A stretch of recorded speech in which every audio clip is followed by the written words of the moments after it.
Who are you, how are you, and what is going on? Welcome back to the Bean Army channel. I hope you're ready for another one of the most exciting games of Beyond All Reason you've ever seen. The most unreasonable video game out there currently on the market. Completely free in an open alpha, basically. I mean, maybe a beta at this point.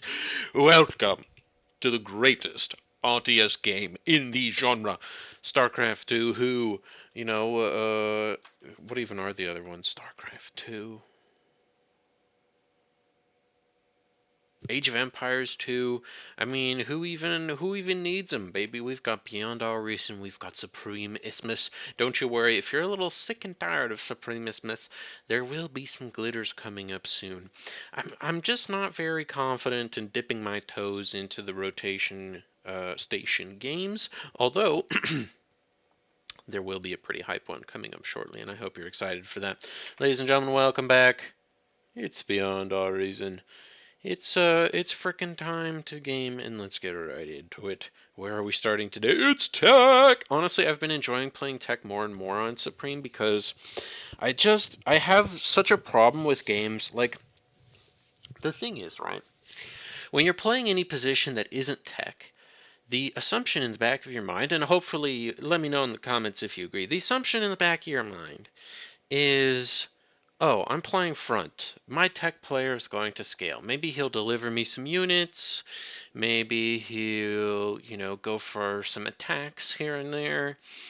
Even like the Drongo strat of going into the sea or going into this pond here and doing bombers, right? That's just like making units on the way to then scaling afterwards.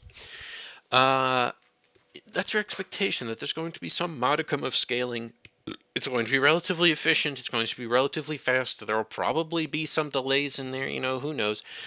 And it just frustrates me to no end when I look back. And what do I see is somebody that hasn't ecoed very well. They haven't even made that many units and or used them effectively. And now it's like almost impossible to win because we just don't have any eco. All right, let's talk about a little bit about gameplay. We're about to overflow. So what do? You got to slam down the storage, baby. It's wind map after all, so I don't think that going much beyond this is really necessary. It's worth probably considering more energy conversion. Like, I can't claim to be doing everything perfectly, but I'm still at 30 OS. So I think it's worth looking at what I'm doing for a lot of people. So, if you're here to try and get better, welcome. That's what the channel's here for. I like to go Resbot first these days. Here's the little trick. So what does this look like, right? This looks like, all right, there we go. And now I did it properly. E, Alt, drag, click. You just have to select one of the rocks in particular. See how it's highlighted like this? E, Alt. Now, E, Alt, left click, drag. E, Alt, left click, drag. And you will consume just that particular kind of reclaimable. You can even do this with wreckages. So say that there's like Centurion wreckages and medium tank wreckages. You want to revive the Centurions, but you want to eat the medium tanks. Alt W, click on a Centurion, drag your circle, and then Alt E or Shift Alt E, drag your circle on the brutes, and they will go about their business like nobody's business. So I don't know what really the standard time is for tech. I've kind of been getting around this sort of a like 4 minutes sort of a time frame very frequently here. And so I'm not a big fan of blowing up these trees if you don't have to. I don't know if this slows you down particularly. Like, we're very far ahead of Mr. Redeemer, right? And this is another thing you'll see in kind of these mixed sort of mid lobbies where we're up against the Oon clan. And the enemy tech player is just like way behind us right now. Like, look at us. We're already starting on our tier 2. Khan, it's almost built. His is still like a minute away, right? So this is just a bit of a tech diff. He went for way more resbots, which I can kind of understand, but now he's just hard overflowing metal or energy. Look at this, 200 per second, and he's not spending stuff quickly enough either. Like, he's got 1,000 metal in the bar. That's why it's so important to have the 2 turrets. So we're on our way. Where did our first tier 2 go? We were good boys. We gave it to front. And it's because, look at this, both of the UNN boys are up here. I just saw that this was happening. I saw this guy's name, Serious Gamer 1, and I said, I just have to believe in this little guy. We're going to give him the tier 2 as quickly as possible, and we're going to go on with our lives. So I like what I've got here. Scouting is kind of weird and wacky and random. It's really unfortunate that Mr. Mig isn't contesting, because this is just free, right? It's kind of funny.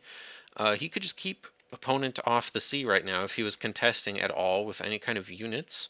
But instead, he's letting his opponent get onto the sea for free. Very bad if you're ever playing in the sea. Always, what you're trying to do is get the opponent's lab off the water, right? Because then they can't produce more ships to contest your ships, because that's really the only way that your ships die. I like what we're seeing from Mr. Martin Plo. He's trying to really take advantage of his position here. Look at this. We've got a little bit of a mace walk. Time for your commander to blow the fuck up. Mace walk. Yeah, boy. And light green is taking advantage of the immediately weakened yellow, taking out the 4.3 mechs. Sweet. Look at this. Yellow has not moved any cons forward. This is something that will always improve your gameplay, you guys. Moving some cons forward. It is a simple hack. If we had like a con turret or 2 up, we could like super easy rebuild this stuff. We could even have maybe a jammer up. Our problem right now for red team, we have no jammer. This push has no backbone. Look at this. It's LLTs. It's just sprawled LLTs, some anti-air, and a bunch of tier 1. We're dying, but look at this. Dark green up to tier 2 now. We've got a couple jags. This is going to probably hold really well, right? Because look, it's just, I mean, it's just not that good. It's just not that good. Unfortunately, we're dying to simple stuff. And now, a fat boy. You know, sometimes you see everything falling apart. As tech, you gotta be the guy to save everybody. We deploy the fat boy. We give it to the serious gamer, because we continue to assume that he's quite serious. Mr. Cultivating Mass. Oh no, I give it to Mr. Cultivating Mass. I tell, hey. Oh no, Dark Green said, hey, you do that, boy. And now he is, which is pretty sweet.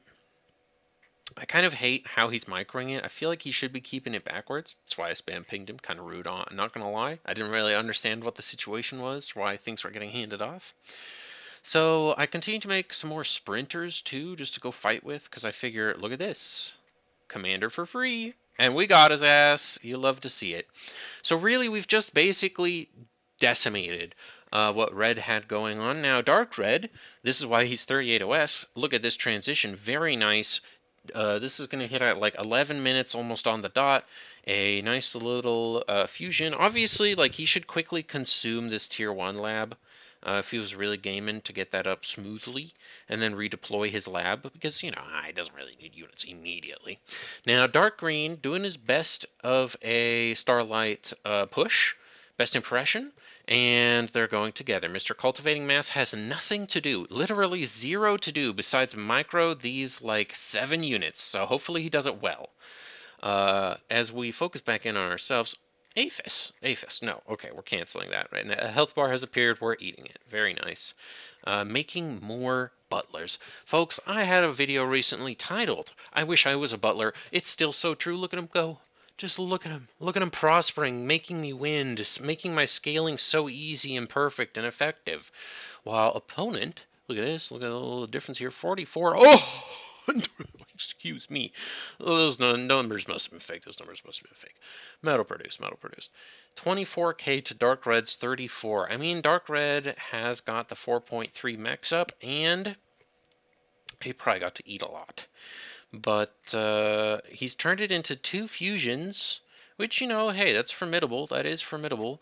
And now we're going to go for our own Plati attack. Look at this. We're really trying to stay dynamic this game as a tech player right now. We spot Martin Plo has absolutely decimated. I really wanted these walls to get, like, blown up, but Martin Plo did not listen. 29 OS not reading the chat at all. It doesn't really matter, though. Like, so my thought process here was, I'm going to gamble that Martin Plo listens, and if he doesn't, then more of the platypi can kind of move together. See, look at that. Now we have a bigger clump running into the sea. So hopefully we can decimate this. It's really nice that this commander is dead as well, because that means that pink is just even more open to just getting decimated. Light, light brown here. Stinky Israeli, bro. God damn, I hate it. As enemy tech player has decided to hit now as well. So he now has 2 fusions up. How far ahead in energy production is he? He's currently behind at just about average wind speed here. So this is just why the butlers just feel so good. Ugh, and just Dark Green dies. But hey, Dark Green, serious gamer. Serious Gamer 1 is pretty serious, as we can see here, building his extra eco outside of the range, has eco up still, and now we're just diving into pink, trying to just punish this as best as we can, all this little eco, make sure that he isn't allowed to scale any further. Boom, boom, boom, boom, boom. Blow it all up. Go down into dark brown too. Let's see how many get degunned here. 0 degunned. Let's go. We're going into decimate. Oh, we miss out on a little build power. We get a good bit of conversion. We're probably going to get some wins here. Look at this. Just munching it up. Ooh, but the LLT. Ooh, but it doesn't really matter. Look at that. We got a good couple more wins. Got all this. Beautiful. Didn't quite get like the explosion that this guy did, but he even got a little deeper there too. But we're definitely freaking him out. Opponent has already transitioned to tier 3. I don't really like it. It's a little too aggressive of a transition in my opinion, although it is nice. Like, it's kind of a weird call, right? This is like 18-minute tier 3. I saw this video from the Brightworks recently where the title is like 7-minute tier 3, right? I haven't actually watched the video. The reason why 7-minute tier 3 versus 18-minute tier 3 is such a big difference is because, like, look at this. I mean, we have some pretty decent units. If only they weren't just getting set forward. Oh, heavens. Oh, God almighty. Anyway, Mr. Joe H 22A is certainly having a time of it. I mean, it's kind of funny. He should just rebuild the thing here. Oh, we got one guy left. Will he ever be able to win against the construction power, I wonder? Look at how fast he's upgrading here. Look at him go. Pew, pew, pew, pew. Oh, wait, he kind of is starting to win. But there it is. There's the jag to turn it all off. Now, exploring a little bit into this guy's sea. Wait, oh, those don't shoot? Wait, oh, that's interesting. I didn't even realize that those guys didn't shoot at my Pilates. Oof, and my boys almost get through, actually. That's so funny. So now I just decide, like, what if I just send tier 3 to the front? What if we just forego any sneakiness? We continue to fight. We have to make a little space for our tier 3 lab. Good job. Freedom at long last. What if we just go fight Dark Red, right? Because Dark Red is highly influential on this game so far. Destroying him is going to be good. And look at this. He just doesn't have the defense from his homeboy in the back, who is still building regular fusions. And this is the thing, right? Being a good tech player involves eating these fusions and making Aphis. It doesn't have to be like ridiculously smooth or fast or anything, you know, like Durango has shown off in the past, I think. But that's, I think, a reason why he was 40 OS when he was really spamming tech, was he just had a really good build and he was really good at the transition. Like, he figured out the transition to Aphis perfectly. But yeah, look at this. The amphibious bots are the amphibious men are just ready, and enemy tech player not responding, had all of his tier 3 up on this hill, not moving anything down here. Barely able to produce anything anymore because he's just fusion scaling, as we are now just getting off the ground with fusions, with Aphis, right? And so the way that I would probably build this is too thick for now. I think, how many can we get here? Yeah, we'd be able to get kind of like a total of 8 almost with a lot of this BP, and then get another tier 2 brother to build converters over here. We might ask for a tier 2, although petrol sniffer. I mean, thank God the enemy air player was just also a non-factor, because our air player also just kind of died. Maybe it was to some of those marauders that occurred, but oh well. Doesn't really matter. What do you guys think? Good transitions, nice little game. I was very proud of it. Gotta post it, obviously. I hope you enjoyed another one of the most unreasonable replays you've ever seen. A quick one. You gotta be proud of me making units, winning games. It's so important, though, final note, to have the winning C. By the way, light green winning the C here and allowing me to get that great attack off with my Platies, which really, even though I didn't get the advanced Geo, I still managed to get a good amount of damage done, destroying all of this stuff. I literally decimated pink entirely, and they just started shitting their pants and deploying way too many units onto the hill. Really very proud of myself. I deserve a pat on the back. Although, you could also argue that maybe the OS differential is a little high in this game. But I mean, what can I say? That's kind of how I like it, right? Like, they had two super high OS players on the front that almost won the game, but I managed to hold. Also, look at this wind! I've decided that this is a good spot to scale extra wind in a game like this, where you're kind of feeling you have to be really reactive and unit heavy. Just go build some winds wherever the frick you can, right? Like, light green is probably going to complain if we come too far into this area. Maybe we could build just like winds up here or something, but I like just taking over a ton of land for my winds. And like we could even have come down here next, queued that up. I think just scaling the winds of this game, kind of like purely, was pretty nuts. And I think kind of maybe the next move, the next micro move, which I think is interesting to talk about. I hope you're still enjoying and watching at this point. But anyway, we could space it out a little bit, maybe like that even. And then as we're about to release this command, hold space. Okay, if we're holding space right now, look at this, you'll see this happen. If you hold space like this and you see this come up with this queued up, this build order, then when you release it, your units would all go separately to build their own wind until they start like building together again. I think very, very kind of powerful to scale quicker. One of those easy, simple little micro tips that might get you a lot better scaling. Folks, I hope you enjoyed your time today on the Benami channel. I hope I'll see you again next time. Bye for now.